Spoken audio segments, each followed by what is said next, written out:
Tout le malheur des hommes vient de l'espérance. L'homme qui a dit ça, c'est Albert Camus. Et il a aussi dit, il y a dans les hommes plus de choses à admirer qu'à mépriser. Vous l'avez compris, aujourd'hui, on parle de Camus.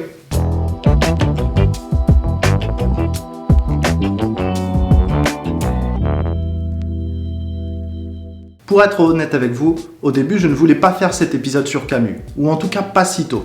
J'adore son écriture, pas de problème.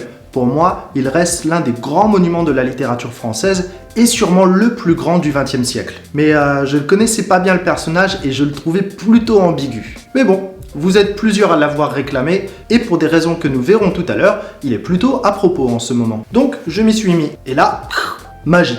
J'ai découvert énormément sur Camus et je dois dire, c'était vraiment un mec incroyable en fait. Déjà, il faut le savoir, Camus est né et a grandi en Algérie, qui à l'époque était française. Très jeune, on lui diagnostique une tuberculose, ce qui ne l'empêchera pas d'obtenir une licence de philosophie et de devenir journaliste. Il arrive en France en 1940 et comme vous le savez sûrement, à l'époque, la France, c'était pas la joie. En 1942, il écrit son premier roman, L'étranger, débutant ainsi le cycle de l'absurde. On y revient tout à l'heure. Et il entre dans la résistance aussi. Donc, plutôt occupé le gars Albert en 42. C'est à cette époque qu'il se liera avec Sartre et leur amitié durera jusqu'en 1951, année où Camus publiera son texte L'homme révolté. Ce texte dénonce les violences qui accompagnent généralement les révolutions et Camus, non pour la première fois, est un peu vu comme un homme modéré, statique, ce qui n'est généralement pas le cas des intellectuels de l'époque. Et c'est là pour moi le génie de Camus. Ce n'est pas un idéologiste. Camus ne croit pas en une cause pour laquelle il faille se battre malgré tout. Ou plutôt, sa cause à lui, c'est l'humain, la morale. Il déteste la violence, même si elle est utilisée à des fins idéologiques. Il se mettra beaucoup de monde à dos, même ses amis, pour sa vision humaine des choses, mais il n'y renoncera jamais. Et ça, je trouve que c'est une belle forme de courage. Mais faut pas le prendre pour un homme sans conviction, le Camus. Il a souvent pris la parole pour des sujets comme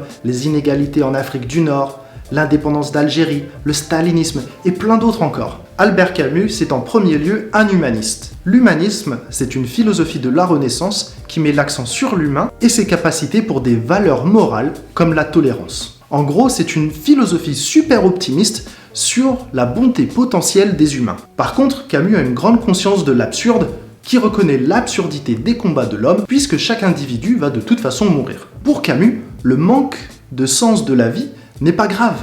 L'important, c'est d'en avoir conscience. Puisqu'une fois que l'on a conscience du côté absurde de la vie, on peut pleinement vivre le moment présent. Et par la suite, on peut vraiment se révolter pour faire avancer l'humanité et non plus l'individu. Bref, Camus, c'est un personnage assez ambigu au premier regard. Il est à la fois pessimiste et optimiste, engagé et modéré. Mais au fond, c'est un vrai défenseur de l'humain et de la morale. Et ça, c'est frais. Au niveau de l'écriture, Camus se distingue vite aussi. Ses phrases sont courtes, nettes, brutales même parfois. Ses personnages sont simples et naturels. Donc plutôt un auteur agréable pour les étudiants de la langue française. Moi, je lui trouve un côté Hemingway francophone, pour être honnête. Ça regarde que moi. Parmi ses romans les plus connus, on retrouve L'étranger, La chute ou encore La peste. La peste, c'est l'histoire d'une ville en Algérie qui doit s'isoler à cause d'une épidémie. Ça vous semble un peu trop familier? Ouais, non, je comprends. En tout cas, l'écriture de Camus fait déjà des étincelles à l'époque, puisqu'il obtient le prix Nobel de littérature en 1957. Malheureusement, il décédera d'un accident de voiture 3 ans plus tard, à l'âge de 46 ans. Voilà, vous l'avez sûrement compris. En écrivant cet épisode, je suis moi-même devenu plutôt fan d'Albert Camus et je vous recommande vivement de le lire. Je reviens bientôt pour un nouvel épisode sur la littérature française et en attendant, je vous souhaite une très bonne journée. A plus!